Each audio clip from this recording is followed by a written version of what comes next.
The Airbnb smells like rosemary and burnt ambition when I walk through the door. Floor-to-ceiling windows frame downtown Austin like a postcard nobody asked for. All glass towers and November sunset bleeding orange across the Colorado River. My mother has already set the Thanksgiving table with cream linens she brought from home because she doesn't trust rental silverware. Kalen connects his laptop to the massive television mounted above the limestone fireplace. His hands shake. 30 years old and still fumbling with an HDMI cable like it might bite him. Almost ready, he says to no one in particular. I take my seat between Piper and some second cousin whose name I've already forgotten. Warren, my father, pours wine with the careful attention of a man investing in his son's future.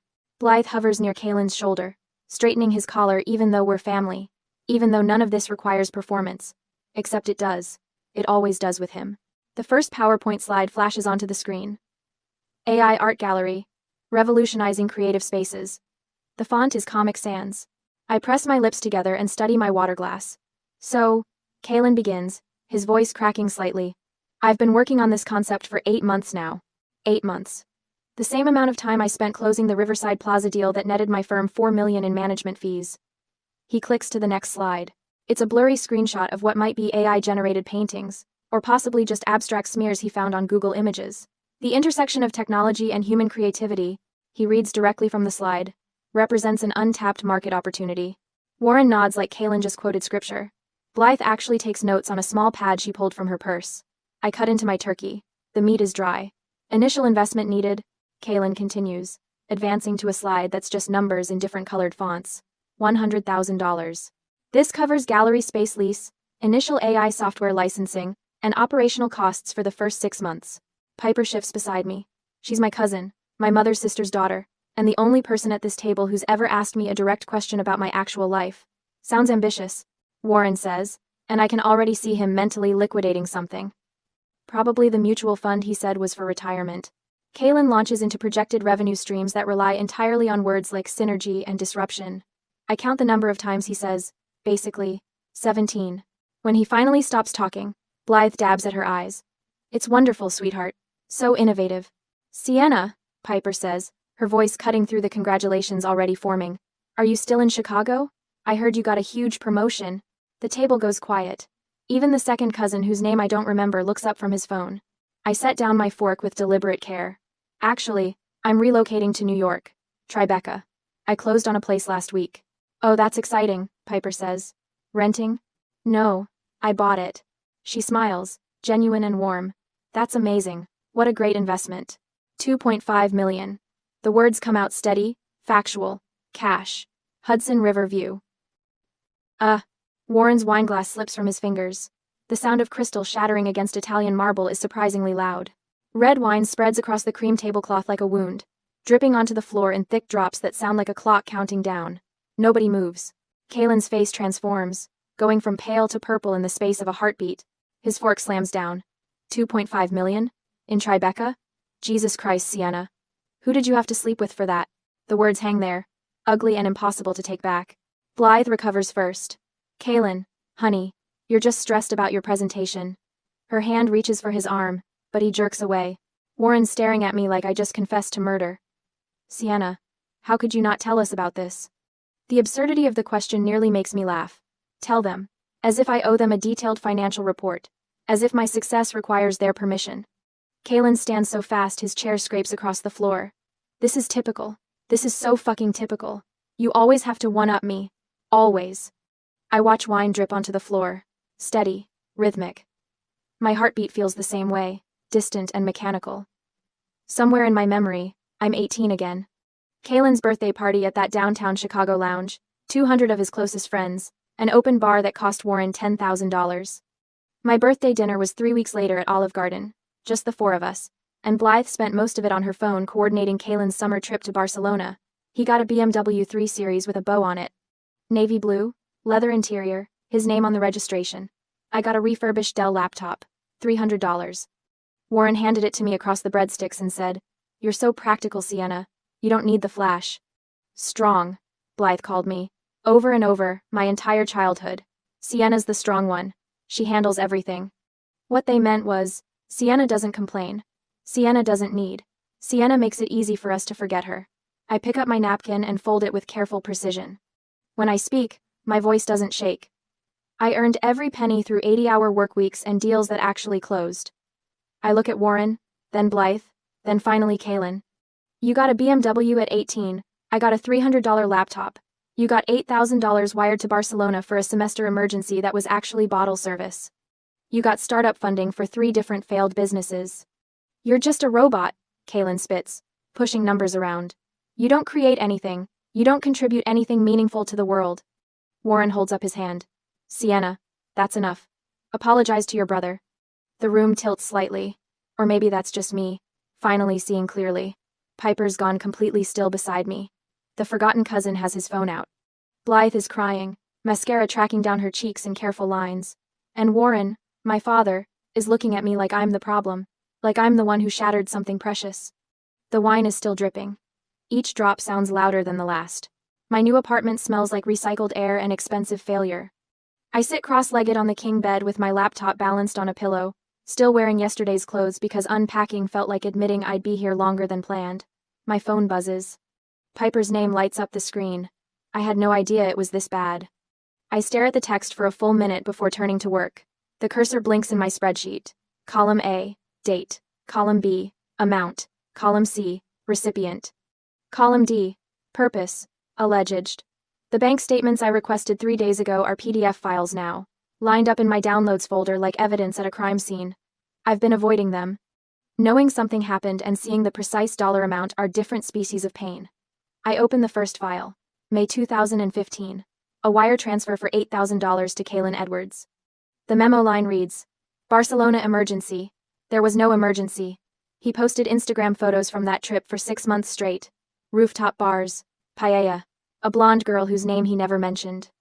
The emergency was running out of money for bottle service. I copy the amount into my spreadsheet. The number sits there, neat and accusatory. June 2015. Another transfer. $3,000. Memo. Startup costs. Which startup? The organic juice bar that closed in 4 months? The app that never launched? The vintage clothing store that got evicted for unpaid rent? I keep scrolling. The transfers blur together.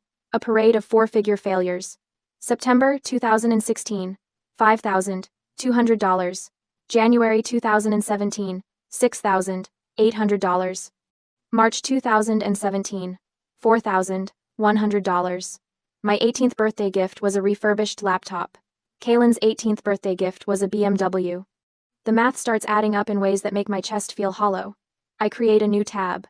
Label it Comparative Analysis, because corporate language makes horrible things manageable. Age 18. Kaylin receives $32,000. Car down payment. Insurance. First semester. Sienna receives $300. Laptop. Age 21. Kaylin receives $15,000. DUI lawyer. Court fees. Car replacement. After he totaled the BMW. Sienna receives $0. Paid own rent. Own tuition. Own existence. Age 25. Kaylin receives $28,000. First startup attempt. Sienna receives a phone call asking why she doesn't visit more often. The cursor hovers over a transfer from December 2018. $12,000. Memo. Holiday assistance. I remember that Christmas.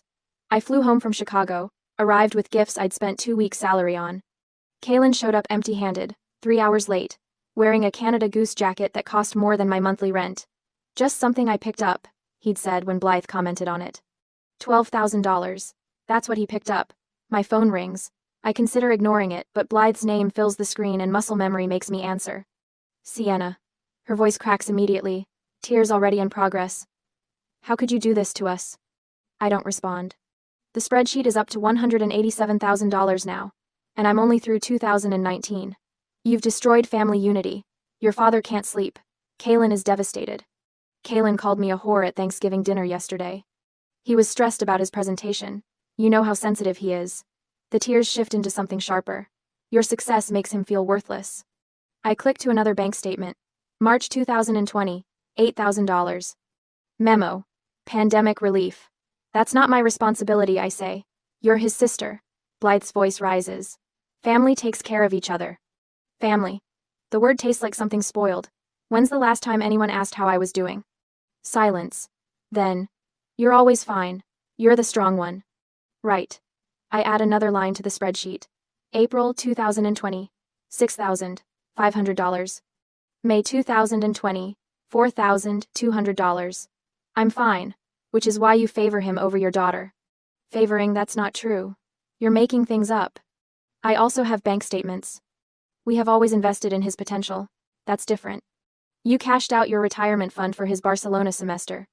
Her breathing changes, gets careful. Who told you that? Dad's 401k withdrawal form was in the file cabinet. I saw it when I was home for Christmas 2016. I'd found it by accident, looking for my birth certificate. The amount had seemed shocking then. Now it just seems like part of the pattern. You had no right to go through our papers. You had no right to call me selfish for succeeding. Blythe makes a sound like something breaking. If you don't apologize to your brother, we're not coming to your housewarming. The threat lands wrong. She thinks it's leverage. I hear freedom. Okay. I say. Okay? That's all you have to say? Don't come then. I hang up before she can respond. My hands aren't shaking. That feels significant somehow. The spreadsheet is complete now. $437,000, transferred over 10 years. The number sits at the bottom of column B, highlighted in red by Excel's helpful auto-formatting. My phone buzzes again. Not Blythe this time.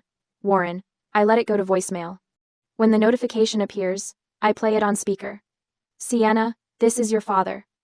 His voice is formal, like he's leaving a message for a business associate. Your mother is very upset. Kaylin is talking about seeing a therapist because of your behavior. We think you should apologize and offer him a position at your firm. He needs structure.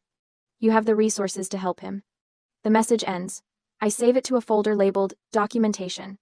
Then I search my email. The keyword is simple. Kaylin, Sienna. The results load. 43 threads. I start with the oldest. From Warren Edwards. Subject: Ray. Graduation gift. Date: May 2014.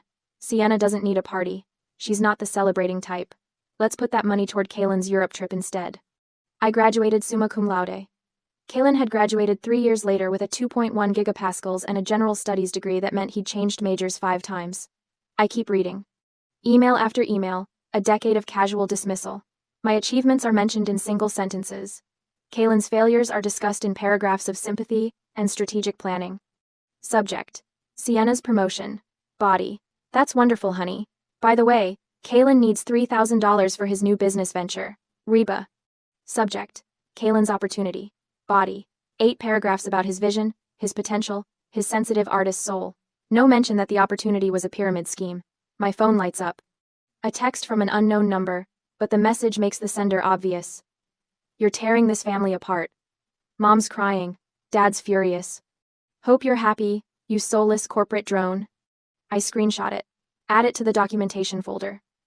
Then I open my contacts and scroll to Kaylin's name. My thumb hovers over the block button. Alistair Vance told me once that I operate like someone with no safety net. He meant it as observation, not criticism.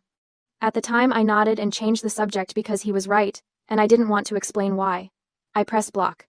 The confirmation screen appears. You will no longer receive calls or messages from this contact. Delete contact? Yes. The action feels remarkably simple. 1 button press. 30 years of conditioning. Erased. My laptop screen has gone dark. When I tap the trackpad, the spreadsheet reappears. $437,000. I create a new document. Title it, Timeline of Financial Favoritism. Start typing.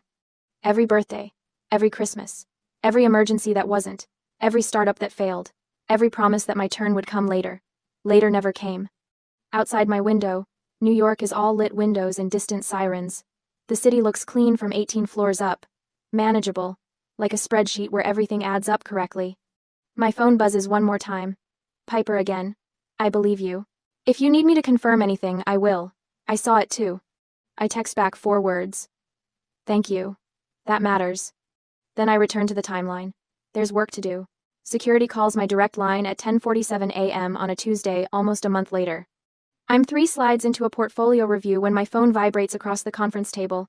Miss Edwards, there's a situation in the lobby? I excuse myself, stepping into the hallway where December wind rattles the windows. What kind of situation? A family member. Says he needs to speak with you. He's getting loud. My stomach drops. What's his name? Kaylin Edwards. Should I call the police? Through the phone, I hear it. His voice echoing off marble 43 floors below. She owes me. That apartment should be mine. Give me 5 minutes, I tell security. If he's still there, yes, call them. I return to the conference room where Alistair is studying the skyline. Everything all right? My brother is in the lobby making a scene. He doesn't ask questions, just closes his laptop. Go. Handle it. By the time I reach the lobby, Kalen is pacing near reception, his winter coat unbuttoned, his face blotchy. 3 security guards form a loose perimeter. Sienna. He spots me. Finally, tell them to let me up. You need to leave. Not until we talk about what you did. His voice cracks. You destroyed Thanksgiving. Mom's been crying for weeks. I stay near the elevators, keeping distance. That's not my problem. $2.5 million. He says it like an accusation. You humiliated me in front of everyone. I stated a fact. You're selfish. You've always been selfish. Spit flies from his mouth. Several people have stopped walking. Phones out. That money should have gone to the family. Security moves closer. The lead guard speaks quietly into his radio. You need to leave. I repeat. Not until you apologize. I pull out my phone and start recording. You're trespassing. You're creating a disturbance. Leave immediately, or the police will be called. His face goes purple. This is bullshit. She's a thief. She stole my inheritance. Security escorts him toward the doors. His shouts dissolve into incoherent rage. I forward the video to my personal email. Then I head to HR. By 2 p.m., I'm sitting across from Janet Reeves, our Director of Human Resources. My phone sits between us, the video already played twice. This is the 3rd contact this week? Janet asks. 4th. He called my assistant yesterday. We'll document everything. I'm recommending you speak with legal people about a restraining order. Alistair is waiting in my office when I return. Security briefed me. Your brother sounds unstable. He's desperate. My parents have been funding his life for 30 years. How much did they give him? The number still stuns me. Over $400,000. Alistair whistles low. Jesus. Well, I got a $300 laptop. He's quiet, then pulls out his phone. I'm calling your father. You don't have to. What's the number? Warren answers on the 3rd ring. I hear his voice, tinny through the speaker. Mr. Edwards, this is Alistair Vance, managing partner at Whitmore Capital. I'm calling regarding your son's behavior at our offices this morning. What happened? He created a scene in our lobby. Security had to remove him. I'm sure it's just a misunderstanding. It's harassment. If he contacts this office again, we'll pursue legal action. Alistair's voice is steel. Your daughter is brilliant. Your son is not her responsibility. Do not contact this office again. He ends the call before Warren can respond. Thank you, I say. Don't thank me. That needed to be said. That evening, a calendar invite appears. Family Zoom call tomorrow, 7 p.m. Family discussion, in the subject line. I know what this is, an ambush. Piper texts 5 minutes later. Did you get the Zoom invite? This feels like a setup. It is, I type back. But I'm going in anyway. You sure? I have the receipts. The next evening, I join the call from my dining room, the New York skyline glowing behind me. The gallery view fills with faces. Aunts, uncles, cousins, Blythe, and Warren, front and center.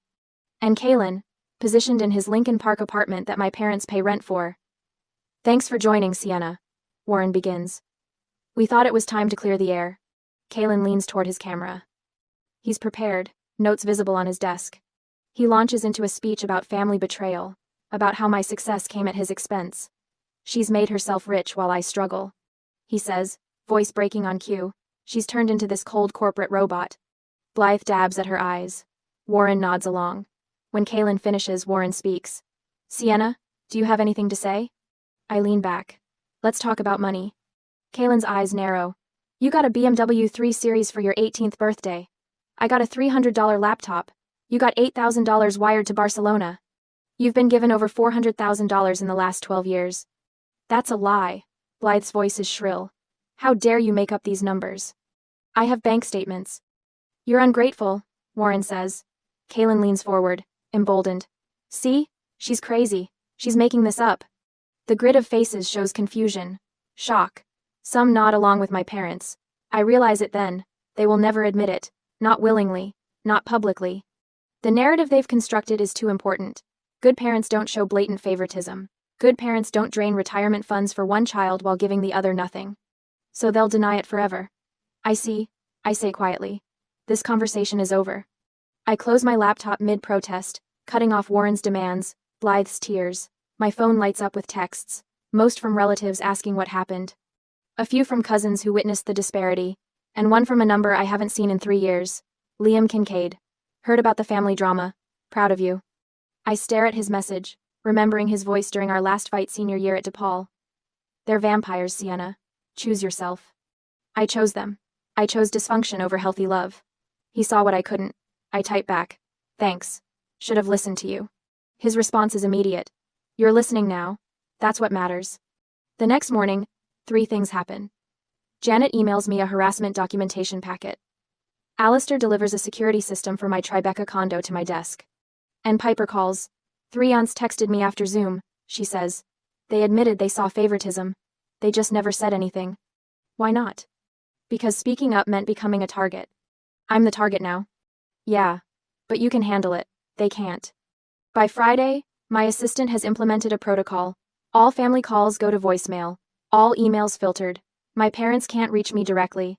It feels like breathing for the first time in 29 years.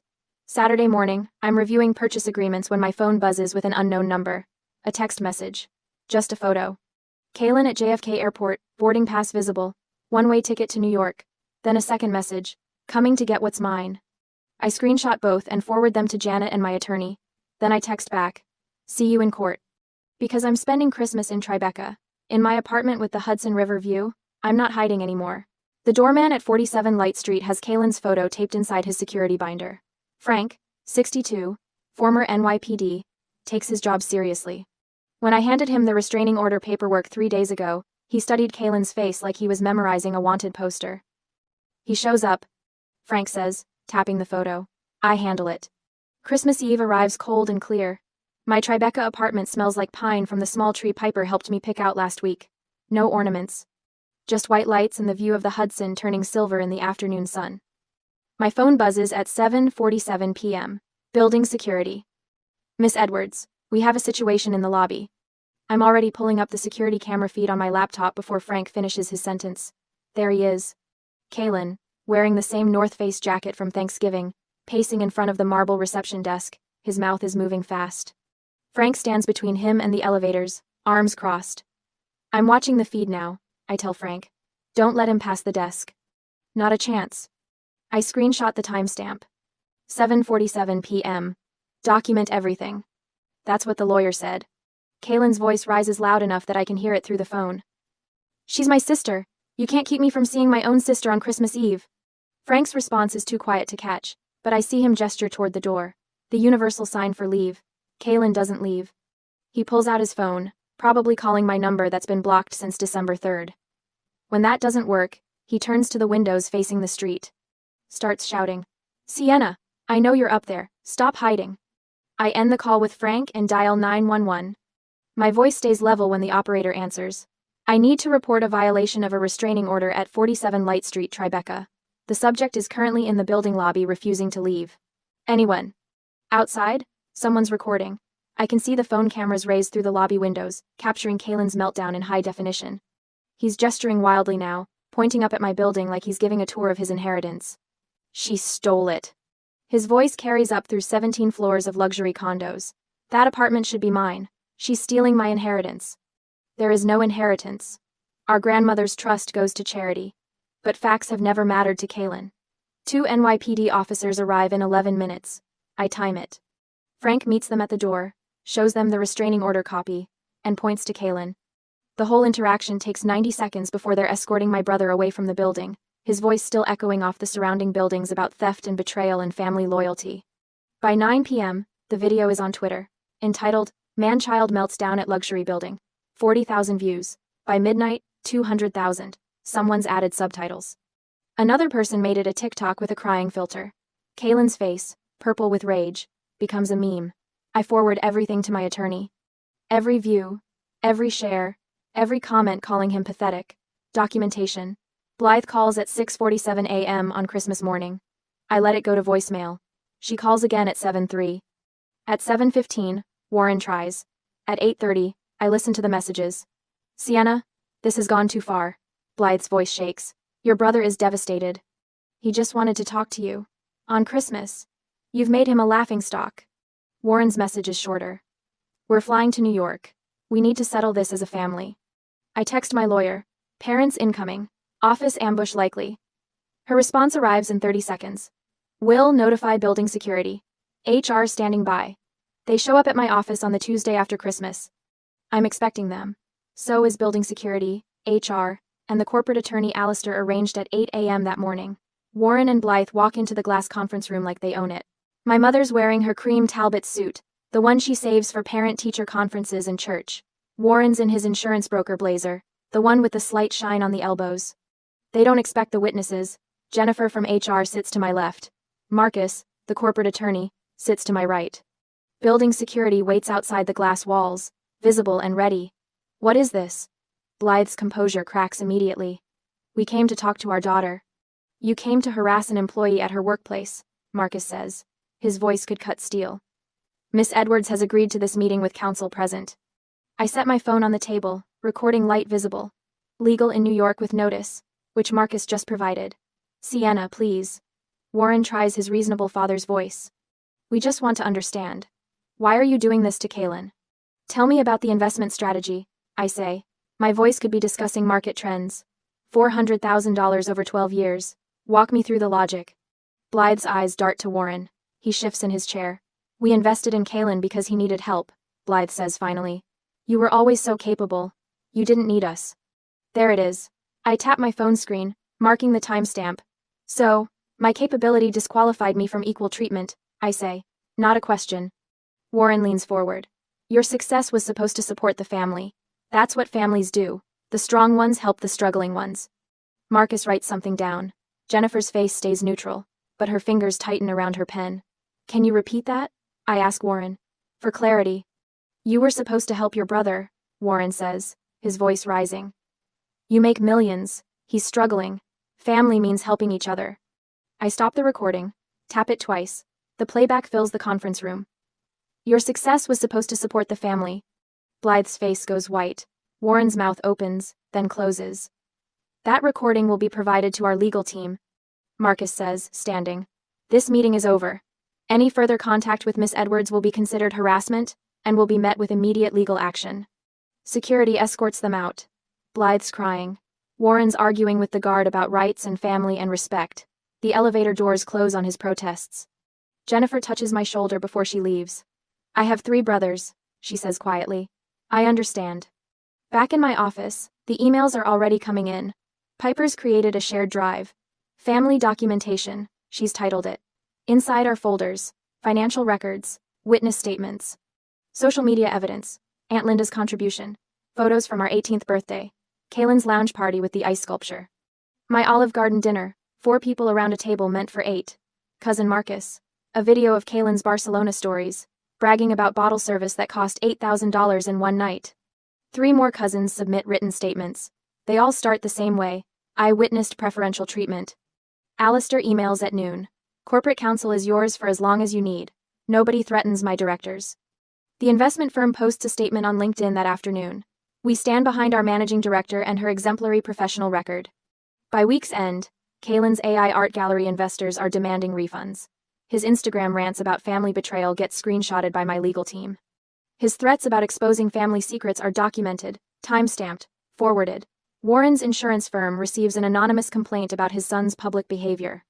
Nothing actionable, but enough to raise questions.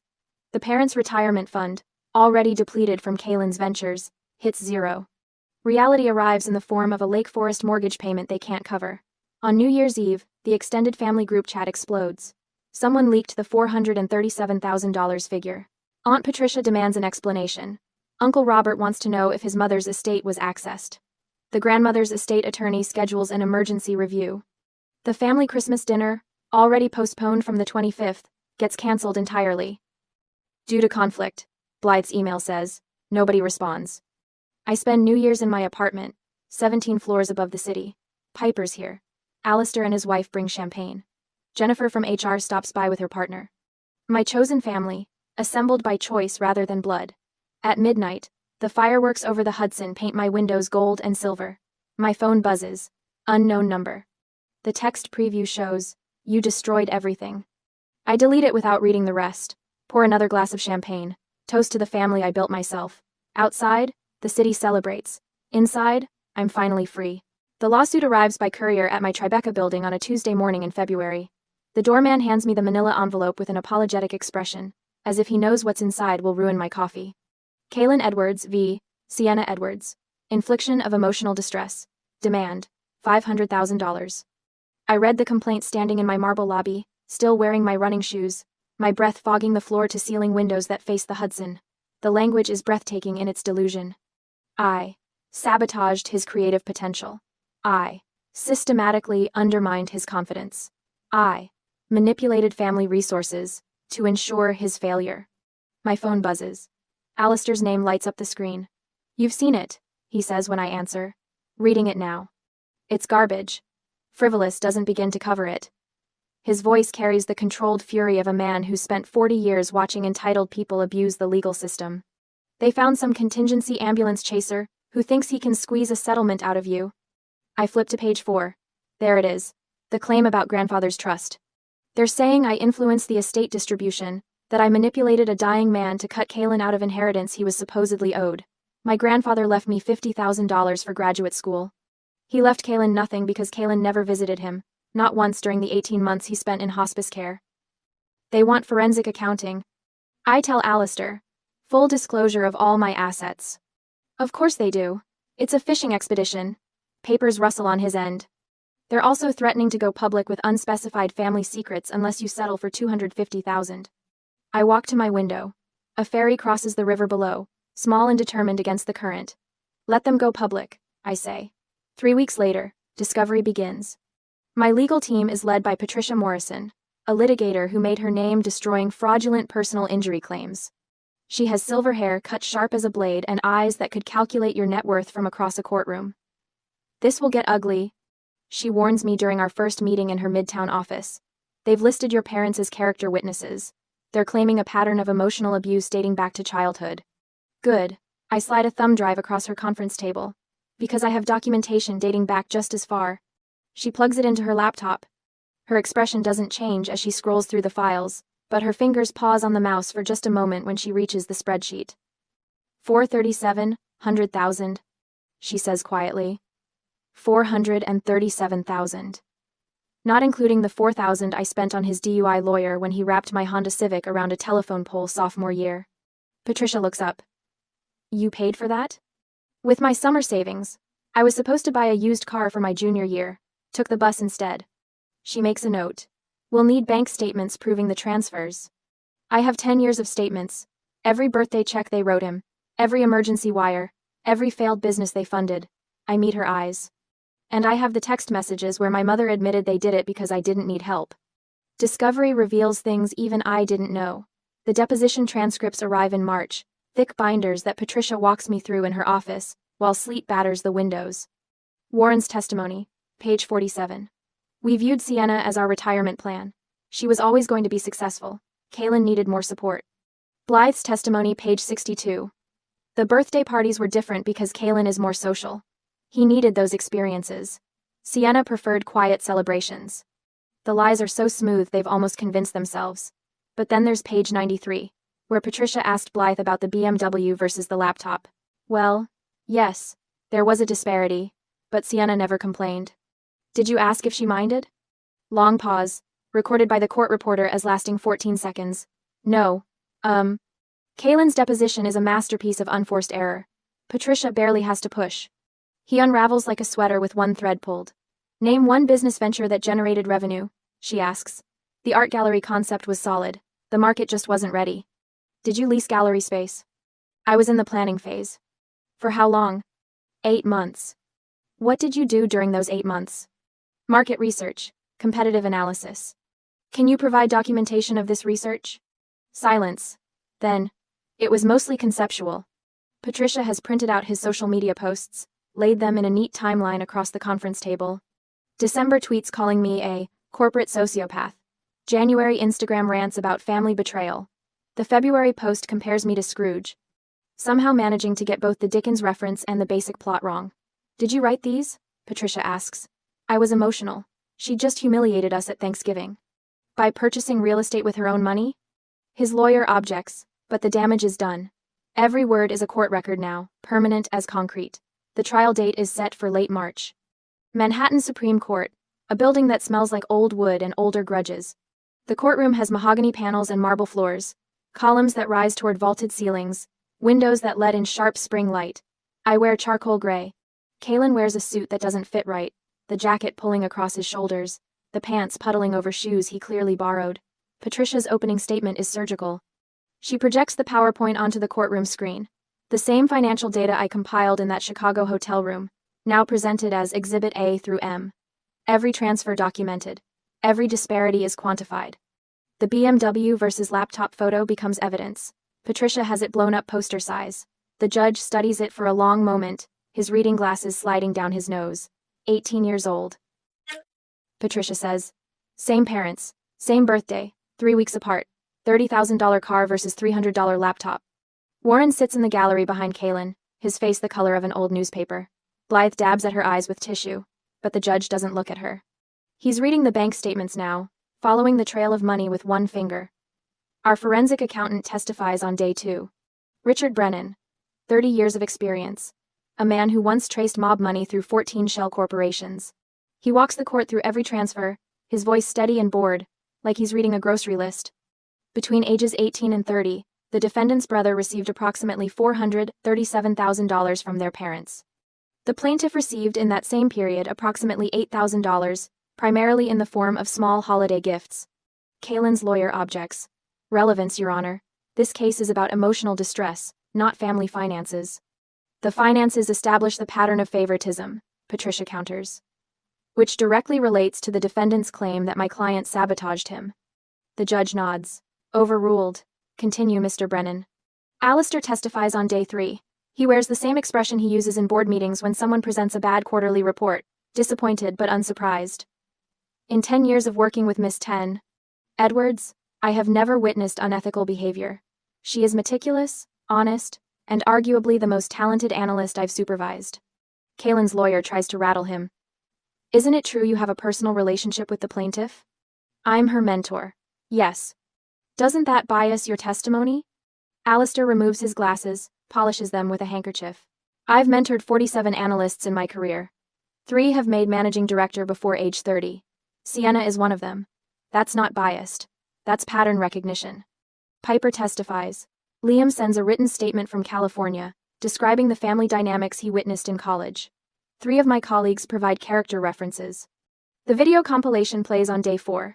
Kalen's Christmas Eve meltdown outside my building, his screaming about inheritance and theft, the NYPD officers trying to calm him down. Then clips from his social media, the rants and accusations, his claim that I stole his destiny. The judge watches without expression. When it ends, he makes a note on his pad. Kalen takes the stand on day 5. Patricia approaches him the way you'd approach a snake that's already bitten someone. Mr. Edwards, can you name one business venture that succeeded? They would have succeeded with proper funding. That's not what I asked.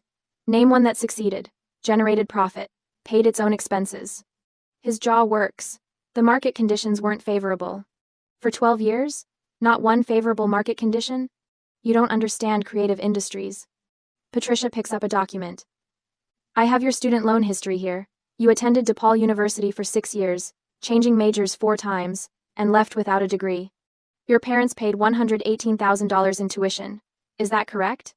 I was finding myself. And did you? Find yourself? The courtroom is silent except for someone's phone buzzing in the gallery. The judge glances toward the sound, annoyed. I'm an artist, Kalen finally says. Show me the art. He has nothing.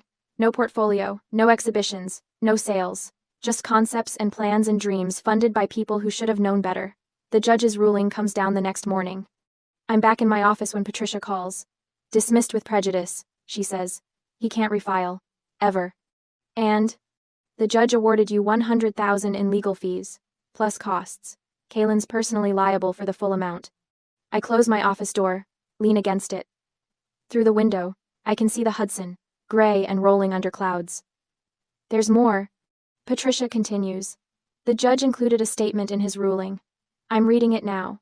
This court finds the plaintiff's claims to be not merely without merit, but a transparent attempt to extort funds from a family member whose only crime was succeeding through legitimate effort, while the plaintiff failed through lack of same. My phone buzzes. A text from Piper. Did you hear? They're selling the house. Another text, this one from a number I don't recognize. This is Warren. We need to talk about payment arrangements. I delete it without responding. The scholarship fund is established by May. The Sienna Edwards Scholarship for first-generation students at University of Illinois. Full tuition, 4 years, renewable based on academic performance. The first recipient is a girl from rural Illinois, whose parents are factory workers. Her thank you letter arrives at my office in June. You gave me a chance, she writes, to be the first. I frame it, hang it where the family photo used to be. The Tribeca penthouse smells like expensive wine and possibility. 6 months since Thanksgiving, and I've stopped flinching when the doorbell rings. Alistair raises his glass across my dining table, candlelight catching the crystal. To Sienna's newest fund launch. 10 million under management, and she makes it look easy. It's not easy, I say, but I'm smiling. The original Basquiat behind him cost more than my parents' Lake Forest house sold for. I chose it specifically for that wall, the one where family photos might have hung in someone else's home. Piper reaches over and squeezes my hand. Around us, 8 people laugh and talk, passing dishes, refilling glasses, my chosen family, a senior partner from the firm, 2 women from my building, who became friends over morning coffee, Alistair's wife, a college roommate who flew in from Seattle. None of them need anything from me except my company. The doorbell rings. I don't tense. My doorman knows the protocols. More champagne? I ask, already standing.